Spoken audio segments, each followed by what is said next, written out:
लेकिन महाराज ये बताइए, जिसने जीवन पर्यंत पाप किया है क्या उसका भी उद्धार हो सकता है? जिसने कभी पुण्य किया ही नहीं क्या उसका भी उद्धार हो सकता है? तो कहा हाँ, उसका भी उद्धार हो सकता है। और इतना ही नहीं नारद जी, जिसने जीवन भर पाप किया है, कभी पुण्य किया ही नहीं, और मरने के बाद अगर वो दैत्य बन गया है, उसको मोक्ष नहीं मिला है और दैत्य बन गया है, उसके नाम से भी अगर भागवत जी करवा दी जाए तो उसको भी सद्गति प्राप्त हो जाती है, उसको भी मोक्ष मिल जाता है। नारद जी कहते हैं ये बात मेरे समझ में नहीं आई, जरा विस्तार से बताने की कोशिश करें। ये बात मेरे समझ में नहीं आई तो कहते हैं कि तुंगभद्रा नदी के किनारे एक बहुत सुंदर नगर था और उस नगर का नाम था उत्तम नगर। और उस नगर में एक ब्राह्मण देव रहते थे, उनका नाम है आत्मदेव। आत्मदेव का मतलब जिसने आत्मा में दिव्यत्व का दर्शन पा लिया हो। बड़ा सरल स्वभाव है आत्मदेव जी का, लेकिन उनकी जो पत्नी है उनका नाम है धुंधली। जैसा नाम है महाराज वैसे ही गुण है, ये था नाम तथा गुण। जैसा नाम है वैसे ही गुण है। आत्मदेव जी बड़े सरल स्वभाव के हैं और पत्नी ऐसी है महाराज, जब तक 4-5 घर में लाठी चार्ज नहीं करवा दे तब तक वो भोजन नहीं करते, ऐसा उसका स्वभाव। लेकिन देखिए अब पतिदेव तो सुबह निकलते पूजा पाठ कर्म कांड करवाने के लिए और पत्नी दिन भर कुछ ना कुछ करती, लेकिन शाम को जैसे ही पतिदेव आते हाथ जोड़कर ऐसा आदर मान सत्कार करती द्वार पे पूछो मत कि माता अनुसुईया के बाद इसका ही नंबर है। ऐसे गुण भी हर किसी में नहीं पाए जाते हैं। ये भी गुण तभी मिलते हैं जब ईश्वर की असीम कृपा होती है। अब महाराज कोई कमी नहीं आत्मदेव जी के घर में, पूजा पाठ रोज होता, धन धान्य की कोई कमी नहीं, लेकिन कमी है तो सिर्फ एक है, क्या? उनके घर में संतान नहीं। आत्मदेव जी देखिए, तुलसी का बिरवा हर हिंदू के घर में होना चाहिए, आत्मदेव जी के घर में भी है, लेकिन वो तुलसी का बिरवा सूख जाता है। एक गौ माता घर में लेकर आते हैं कि चलो मैं तो इसका ही पालन पोषण कर लूंगा और ये जो भी बच्चा देगी उसको अपनी संतान समझकर इसका पालन पोषण कर लूंगा। लेकिन महाराज किस्मत ऐसी कि वो भी बांझ निकल जाती है। अब देखिए ये जो पड़ोसी होते हैं बड़ी कृपा से मिलते हैं और कुछ ज्यादा ही अच्छे पड़ोसी मिल जाते हैं तो फिर आपको वहां से उखाड़ कर ही मानते हैं। ये भी भगवान की कृपा अगर ज्यादा ही हो जाए। एक दिन आत्मदेव जी बैठे बैठे विचार कर रहे हैं कि हे भगवान और कोई कमी नहीं है, लेकिन जब आपने खाने को दिया है तो घर में खाने वाला नहीं है, ऐसी कैसी किस्मत है मेरी। इतने में एक पड़ोसी आ जाता है और आकर पूछता है क्यों जी आपके घर में जो तुलसी का पौधा है कैसे सूख गया? आत्मदेव जी बोलते हैं महाराज देखिए जल तो रोज देता हूँ लेकिन ये कैसे सूख गया है कुछ मालूम नहीं। बोला ये गौ माता भी हम काफी सालों से देख रहे हैं, ये भी बांझ है, क्या बात है? बोले महाराज सेवा तो खूब करता हूँ लेकिन अब क्या बात है ये तो मालूम नहीं। पड़ोसी ने कहा देखिए ये सब इसलिए हो रहे हैं कि आपके घर में संतान नहीं, आपके घर में कोई पुत्र नहीं है। ये सब इसलिए हो रहा है, आपके घर में संतान नहीं है तो आपके पितृदेव भी आपके घर का भोजन स्वीकार नहीं कर रहे हैं। ये सब इसलिए हो रहा है। अब महाराज आत्मदेव जी पहले से परेशान थे और पड़ोसी ने और भी परेशान कर दिया। अब तो आत्मदेव जी ने निश्चय कर लिया कि अब तो मेरा जीना धिक्कार है, अब मेरे को जिक्र क्या करना है, अब तो मैं आत्महत्या ही कर लूं और कुछ चारा नहीं है, मैं ये ऐसा करता हूं आत्महत्या कर कर मर जाता हूं। ये सोचकर जंगल में चले जाते हैं। जंगल में जाते हैं, पड़े पड़े 2-3 दिन हो गए और जोर जोर से रो रहे हैं। वहीं से एक संत महात्मा जा रहे थे, उनका रोना सुनकर पास आते हैं कि ये ब्राह्मण देव रो रहे हैं, कोई भक्त रो रहा है, अवश्य ये भगवान के लिए रो रहा है, अवश्य मेरे को जाना चाहिए। आते हैं वो संत महात्मा, पूछते हैं कि हे ब्राह्मण देव आप कैसे रो रहे हैं, रोने का कारण बताइए। उनके चरण पकड़ लेते हैं और कहते हैं महाराज मैं आपको क्या बताऊं, अगर आप पूछना ही चाहते हैं तो महाराज सुनिए, मेरे कोई संतान नहीं है, आप कोई ऐसा आशीर्वाद दीजिए कि मेरे घर में संतान हो जाए। संत विचार करते हैं कि मैं तो गलत जगह आ गया, मैंने सोचा था कि ये जगदीश के लिए रो रहा होगा, लेकिन ये तो जग के लिए रो रहा है, ये तो संसार के लिए रो रहा है, मैं गलत जगह आ गया। कहा मेरे को आशीर्वाद दीजिए, मेरे घर में कोई संतान पैदा हो जाए। संत समझाते हैं कि देखिए आप संतान के लिए इतना क्यों रो रहे हैं? आप जगदीश के लिए रोइए, क्या करोगे आप संतान पाकर? अगर हम बार बार करते रहते हैं संतान चाहिए, पुत्र चाहिए, देखिए अगर पुत्र हो गया और वो नालायक निकल गया तो फिर जीवन भर वैसे रोना है। संत समझाते हैं कि आप को अगर ज्यादा ही संतान की जरूरत है तो आप भगवान को अपने संतान मानिए, इसकी सेवा कर लीजिए, लेकिन उसको एक समझ में नहीं आता। कहते हैं कि यही तो दुख है, यही तो परेशानी है, यही तो पीड़ा है। आप संत महात्माओं को अगर दिल की बात बता दें तो आप हमें ज्ञान देने लग जाते हैं। कहते ज्ञान की तो मेरे पास भी कमी नहीं है, आप ऐसा कीजिए कि मेरे को संतान प्राप्ति का आशीर्वाद दीजिए। संत ने कहा देखिए मैंने आपके मस्तिष्क की रेखाएं देखी हैं, आपके 7 जन्मों तक संतान नहीं।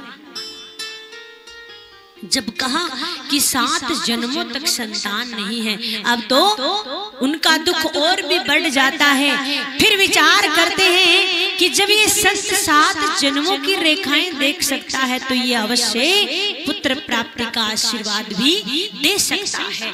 चरण पकड़ लेते हैं, बोलते हैं, जोर जोर से रोने लग जाते हैं। कहते हैं या तो आप मुझे संतान प्राप्ति का वर दीजिए, वरना मैं अब आपके चरणों में सर पटक पटक कर मर जाऊंगा, आत्महत्या कर लूंगा, मेरे प्राण त्याग दूंगा। संत ने विचार किया ये तो बड़ी आफत मोल ले ली, सही से जा रहा था, कहां से दुख दूर करने के लिए आया। लेकिन देखिए संतों का जो हृदय होता है जल्दी पिघल जाता है, बड़ा सरल होता है। उन्होंने क्या किया, एक फल दिया और कहा ये फल ले जाकर तेरी पत्नी को दे देना और बड़ी तेजस्वी संतान प्राप्त होगी। क्यों? क्योंकि आज तक मैंने जितनी भी पूजा पाठ की है उस सभी का तेज इस फल में मैंने डाल दिया है। अब महाराज आत्मदेव जी बड़े प्रसन्न होते हैं, बड़े खुश होते हैं और जल्दी से घर आते हैं, वो फल लाकर अपनी पत्नी को देते हैं। पत्नी को फल देते हैं, बोलते हैं आप इसको खा लीजिए, संतान हो जाएगी। पत्नी मन में विचार करती है, पतिदेव तो चले जाते हैं कि कहां से फल लेकर आए हैं, इस फल को मैं खा लूंगी तो गर्भवती हो जाऊंगी, और मैं गर्भवती हो गई तो मैं कहीं आ नहीं सकती, जा नहीं सकती, ये तो बड़ी परेशानी हो जाएगी। क्या करूं? सोच रही थी इस फल का क्या करूं। अगर मैंने खा लिया मान लो और गर्भवती मैं हो गई तो महाराज जब संतान पैदा होती है तो है सहनीय पीड़ा होती है, वो कौन सहन करेगा। और ये बड़ा हो जाएगा, जब तक 4-5 साल का नहीं हो जाए तो महाराज फिर जब तक मैं जा नहीं सकती, मैं क्या करूं। परेशान थी, इतने में उसकी सहेली आ जाती है। सहेली को पूरा दृष्टांत बताती है, पूरी बात बताती है। सहेली कहती है, देख बहन, मेरे यहाँ संतान की कमी नहीं है, तेरे यहाँ पे धन की कमी नहीं है, तू ऐसा करे, मैं 7वें गर्भ से हूँ, मेरी संतान तू ले लेना, बदले में मेरे को काफी सा धन दे देना। भला इस फल का क्या करें? भला ऐसा करो, इस फल को गौ माता को खिला दो, पता लग जाएगा कि वो संत ने सही फल दिया है कि नहीं दिया है। वो फल गौ माता को खिला देती हैं। कुछ समय बाद अपनी सहेली के यहाँ से वो संतान ले आती है, पुत्र ले आती है। आत्मदेव जी को बोलती है कि मेरे बच्चा हो गया है। आत्मदेव जी बड़े प्रसन्न होते हैं, बड़े खुश होते हैं कि भाई संतान हो गई है। और इधर से कुछ समय बाद उस गौ माता के भी बच्चा होता है, संतान होती है। बड़ी विचित्र संतान है। कान गौ माता जैसे है, शरीर पूरा मनुष्य जैसा है। अब नामकरण करने का समय आता है तो वो धुंधली बोलती है, देखिए महाराज, बेटा हमने जन्म दिया है तो नाम भी हम ही रखेंगे। अब आत्मदेव जी ने कहा, जैसी तुम्हारी मर्जी, जैसे तुम खुश रहो, बोला रख लो। अब नाम रखा, खुद का नाम धुंधली, बेटे का नाम रखा धुंधकारी। और जो गौ माता से जो संतान हुई थी तो गौ माता जैसे उसके कान थे तो उसका नाम रखा गोकर्ण। दोनों बड़े होने लग गए। जो गोकर्ण हैं वो बड़े शांत स्वभाव के हैं, समय पे आना जाना, बड़े आज्ञाकारी हैं। लेकिन जो धुंधकारी है वो जैसे जैसे बड़ा होता जा रहा है उसमें बुराइयां बढ़ती जा रही हैं और धीरे धीरे गोलियां खेलने लग जाता है। और फिर धीरे धीरे वो जुआ भी खेलने लग जाता है, धीरे धीरे जुए में हारने लग जाता है।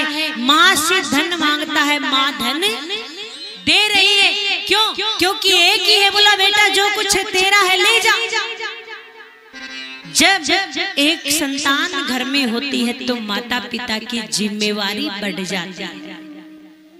जिसके घर में एक संतान होती है तो हमारी जिम्मेवारी बढ़ जाती है और माँ की जिम्मेवारी ज्यादा बढ़ जाती है। क्यों? क्योंकि बच्चे की पहली गुरु माँ ही होती है।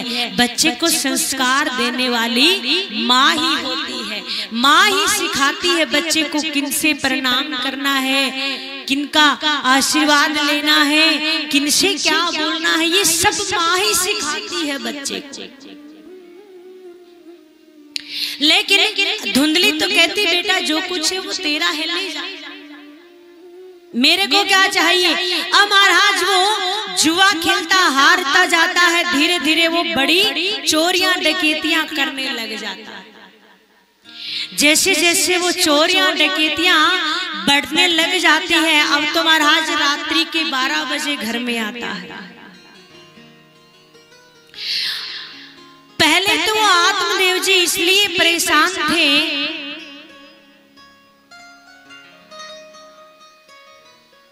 कि घर में संतान नहीं है, लेकिन आज इसलिए परेशान है कि ऐसी संतान ना होती तो ही ठीक था। क्या करूं मैं इसी संतान का? क्यों रात्रि के 12-12 बजे आता है, माथे पे काली पट्टी बांधकर, और ब्राह्मण देव का बड़ा पवित्र घर था, जहां देखे वही मांस की बोटियां बिखर रही है, मदिरा पान कर कर वो आता है। अब आत्मदेव जी बड़े परेशान हैं, मैं क्या क्या। अब गोकर्ण जी काफी दिनों से देखते आ रहे हैं पिताजी परेशान है, क्योंकि वो भी प्रेम से पिताजी ही बोलते थे। एक दिन पूछते हैं रात्रि का समय, पिताजी आप इतने परेशान क्यों, रोने लग जाते हैं। आत्मदेव जी कहते हैं बेटा मैं क्या करूं, आप ही बताइए, कुछ मार्गदर्शन कीजिए, मैं क्या करूं ऐसी संतान का जो कि मेरे पवित्र घर को इसने शमशान बना दिया है, मैं क्या करूं, कुछ बताइए। अब गोकर्ण जी बड़ा समझाते हैं, कहते हैं पिताजी आप क्यों इतना दुखी है मन में, ना कोई किसी का बेटा है, कोई किसी का कुछ नहीं है, आप इतने दुखी क्यों हो रहे हैं? पिताजी ये शरीर भी अपना नहीं है, आप इतना इस संसार में फंसे हैं, आप पुत्र के लिए इतने परेशान हो रहे हैं। पिताजी कोई नहीं, बहुत समझाते हैं कि ये शरीर भी अपना नहीं है, पिताजी आपको इतना दुखी होने की आवश्यकता नहीं है। आत्मदेव जी को समझ आ जाता है और आत्मदेव जी वन में चले जाते हैं, दशम स्कंद का वो पाठ करते हैं, श्रवण करते हैं और भगवान की प्राप्ति कर लेते हैं। इधर जो गोकर्ण जी है वो भी तीर्थ स्थलों पे चले जाते हैं। पीछे दो बचते हैं, कौन? धुंधकारी और धुंधकारी की माँ।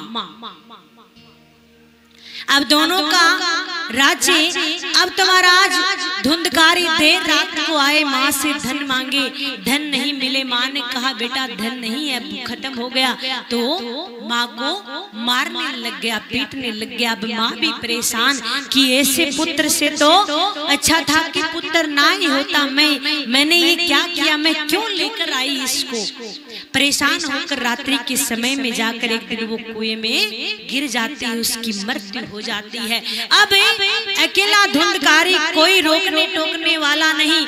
धुंधकारी क्या करता है, घर में काफी सी वेश्याओं को लाकर रखने लग जाता है, चोरियां डकैतियां करता है। एक दिन राजा के यहाँ चोरी कर ली और सभी वेश्याएं मन में विचार करती है कि राजा के यहाँ इसने चोरी करी है, ये अवश्य पकड़ा जाएगा, खुद तो पकड़ा जाएगा सो पकड़ा जाएगा, साथ में हम भी पकड़ी जाएंगे। ऐसा करते हैं, इसको मार देते हैं, उसको खूब मदिरा पान करवाती है, मारने की कोशिश करती है, लेकिन मृत्यु नहीं हो रही। क्यों? क्योंकि जीवन भर उसने पाप किया, पुण्य किया ही नहीं। महाराज मर नहीं रहा, मृत्यु हो नहीं रही है, तो गरम गरम अंगारे लेती है वो वेश्याएं और उसके मुख में डालती है, बड़ी दर्दनाक उसकी मृत्यु हो जाती है। अब महाराज उसने पुण्य कभी किया नहीं, उसको दैत्य योनि मिलती है। इधर गोकर्ण जी को पता लगता है, वो गया जी में उनका श्राद्ध करवाते हैं, फिर भी उनका उद्धार नहीं होता, उनको मोक्ष नहीं मिलता है। अब गोकर्ण जी क्या करते हैं, घर आते हैं। जैसे घर आते हैं, घर आकर भगवान का ध्यान कर रहे थे, जाप कर रहे थे, तो कभी रोने की आवाज आती है, कभी अग्नि जल जाती है, कभी कुत्ते की आवाज आती है, कभी बिल्ली की आवाज आती है, कभी हाथी आ जाता है। गोकर्ण जी बड़े परेशान है, हाथ में जल लेकर बोलते भाई कौन है, सामने आई। एक छाया हाथ जोड़ लेती है, बोलती भैया मैं हूँ, क्यों डराते हो। बोला अरे धुंधकारी तू प्रेत बनकर पड़ा है, मैंने तो तेरा गया में श्राद्ध कब का ही करवा दिया। हाथ जोड़ लेता, कहता भैया गया जी में एक बार नहीं, अगर आप 100 बार भी अगर श्राद्ध करवा दें तो भी मेरा उद्धार नहीं होने का। भैया मैं बड़ा परेशान हूँ, कुछ कीजिए मेरे लिए, आप कुछ कीजिए, मैं परेशान हूँ। तो कहा जाइए, सुबह बताता हूँ। अब जैसे सूर्य उदय होता है, गोकर्ण जी सूर्यदेव को रोकते हैं कि बताइए जो प्रेत योनि में पड़ा है उसके लिए क्या करना चाहिए। सूर्य नारायण भगवान ने कहा उसके लिए सप्ताह पारायण करवाने चाहिए। अब महाराज भागवत जी वो करवाते हैं। अब धुंधकारी क्या करता है, प्रेत है, ऐसे आकर तो बैठ नहीं सकता, और उसके लिए 7 गांठ का बांस मंगवाया जाता है और वो धुंधकारी उसमें प्रवेश कर जाता है। क्योंकि प्रेत है, प्रेत के पांव है नहीं, हवा उड़ा कर ले जाए तो वो बांस में प्रवेश कर जाता है। अब महाराज कथा पहले दिन की हुई, वो पहली गांठ फट जाती है।